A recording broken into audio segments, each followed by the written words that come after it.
persigue nadie desde hace mucho tiempo. Me cago en tus ojos. Cierra la boca. La película está inspirada en un personaje real, que es Butch Cassidy, que fue un personaje mítico en su época, muy conocido para el gran público por una adaptación de su vida que hizo en el 69 Roy Hill, que se llamaba Dos hombres y un destino. Butch Cassidy era bastante famoso ya en su época y de hecho tenía una cierta fama de Robin Hood. Detrás de sus robos no solamente había un móvil económico, sino que había un motivo ideológico. Solamente robaba a grandes compañías, nunca robaba a la gente y sobre todo planificaba muy bien los atracos para evitar la violencia. Hacia principios del siglo XX, Butch Cassidy y Sundance Kid decidieron huir a Sudamérica y les acompañó Etta Place. Y volvieron a cometer robos a partir de ese momento, hasta el día en que supuestamente cayeron frente al ejército boliviano en una aldea perdida de Bolivia. Lo cierto es que una pareja de antropólogos jóvenes deciden volver a San Vicente en los años 80 del siglo XX y comparar las pruebas de esos cadáveres con el ADN de los supervivientes a la familia de Sundance y de Cassidy. Efectivamente, ese ADN no coincide y despierta el imaginario colectivo de que habrían sido de estos hombres. Hay algunas aberraciones, como diciendo que uno acabó siendo la mano derecha de Al Capone, otro que Butch se convirtió en jugador de apuestas. ¿Crees que el chileno y el gringo aún viven? No, cuando los encuentren creerán que somos nosotros. Entonces, somos libres. Estar muerto me gusta. Nosotros partimos de esa posibilidad de que efectivamente no murieran y nos inventamos una historia mucho más plácida y más otoñal, que es simplemente un Butch envejecido que tras muchos años en el anonimato y en la sombra decide simplemente volver a casa como un hombre mayor. El productor Andrés Santana me propuso que intentáramos levantar el western. Yo le dije que sí, pensando que era imposible, que no iba a poder conseguir la financiación. Pero sí la consiguió, hombre, la consiguió. Andrés y yo decidimos hacer un viaje a Bolivia y la idea era no solamente ir viendo posibles localizaciones, sino decidir si era viable hacer la película en el altiplano de Bolivia o no lo era. Entonces un poco la conclusión de ese viaje fue que era imposible, pero que a la vez era imprescindible, que solo se podía rodar en el altiplano de Bolivia. Para mí tenía una gran ventaja el paisaje del altiplano, porque siento que después de haber visto tantos westerns, el público se ha inmunizado de alguna manera a la visión de los paisajes. Ya nada nos impresiona demasiado.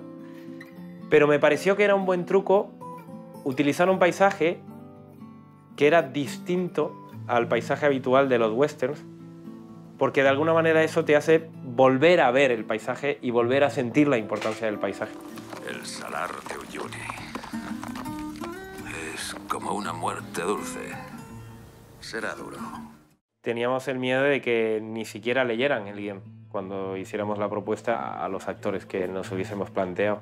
Y de alguna manera yo me puse muy pesado con la idea de contratar a un director de casting que tuviera una cierta mano internacional. Y lo encontramos en Gina Jay, que es una directora de casting inglesa, que yo conocía porque había hecho el casting de Ágora, y fue automática la respuesta de Sam Shepard. Se le mandó el guión a su agente y a los pocos días, a la semana prácticamente, hubo una respuesta positiva.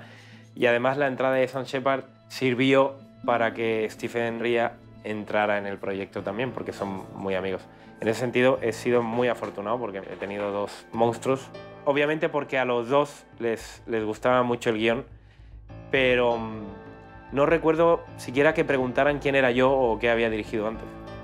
Respecto a Eduardo Noriega, estuvimos de acuerdo en que él era bastante adecuado para el personaje, porque tiene una doble faceta muy interesante, que es esa mezcla de inocencia que sale ahí a ratos, y por otro lado un lado oscuro que le sale en la pantalla, que te hace no fiarte del todo de ese personaje, y pensábamos que venía muy bien para la desconfianza inicial, sobre todo que tenía el personaje de Sam hacia ese joven ingeniero que se ha metido a bandido y que ha robado, ¿no? Magalí Solier yo la tenía en la cabeza desde muy al principio, pese a lo joven que es. Es una actriz con mucho pozo, con mucha tranquilidad y que trabaja increíblemente bien. Otro aspecto difícil del casting fue conseguir a los 3 personajes para los flashbacks. Necesitamos actores que fueran europeos por razones de financiación, pero a la vez tenían que ser capaces de cabalgar y hablar con un acento americano perfecto. Fue un placer trabajar con estos chicos porque son actores muy solventes, pese a que no sean muy conocidos del público. Han trabajado mucho y están bastante curtidos.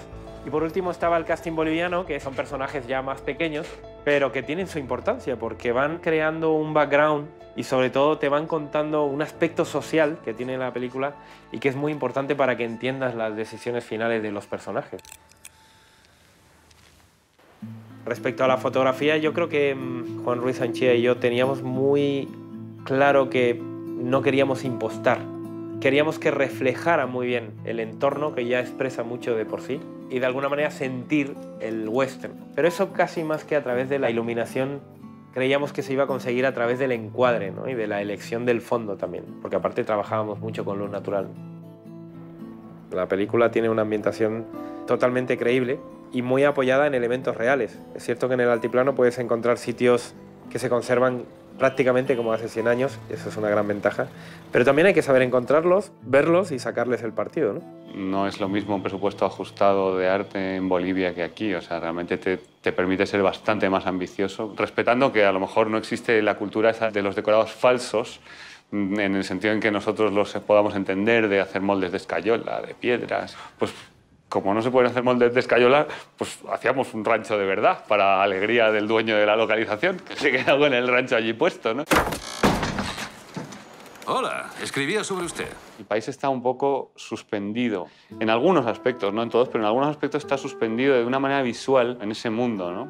Hay sitios que prácticamente sin tocarlos pues puedes adaptarlos.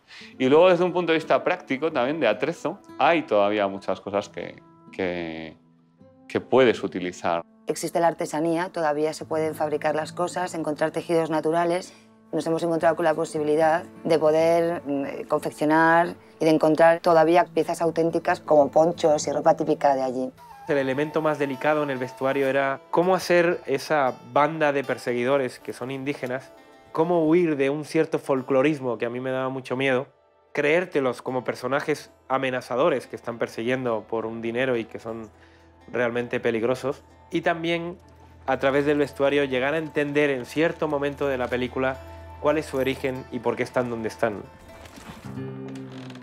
Decidí proponerle la música a Lucio Godoy.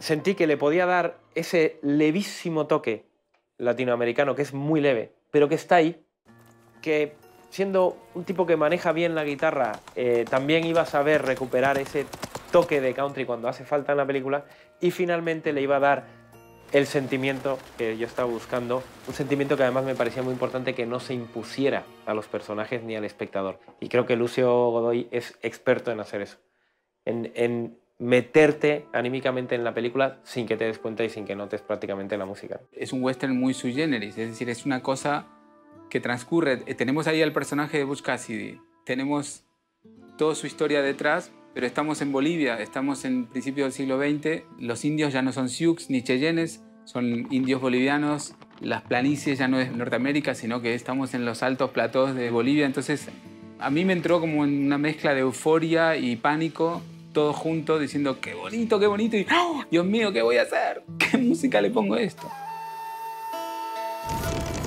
Un tema que, si bien no se menciona explícitamente en la película, es una cierta nostalgia que creo que sentimos todos los que la hemos hecho hacia un género que es el western, que ha pasado de moda y que se ve mucho menos. Y que es un género que yo creo que todavía hoy es muy pertinente porque tiene ciertas virtudes, es entretenido, tiene dosis de aventura, de acción, de tensión, y a la vez es un género que permite plantear dilemas éticos, morales o políticos en términos muy sencillos, lo cual es muy valioso a nivel dramático y permite hablar de muchas cosas que son muy actuales, pero planteándolas en términos claros para cualquier espectador. Ahora, sobre todo con estos tiempos de crisis que estamos viviendo y con todo lo que está destapando esta crisis, hace de Butch Cassidy un personaje especialmente icónico.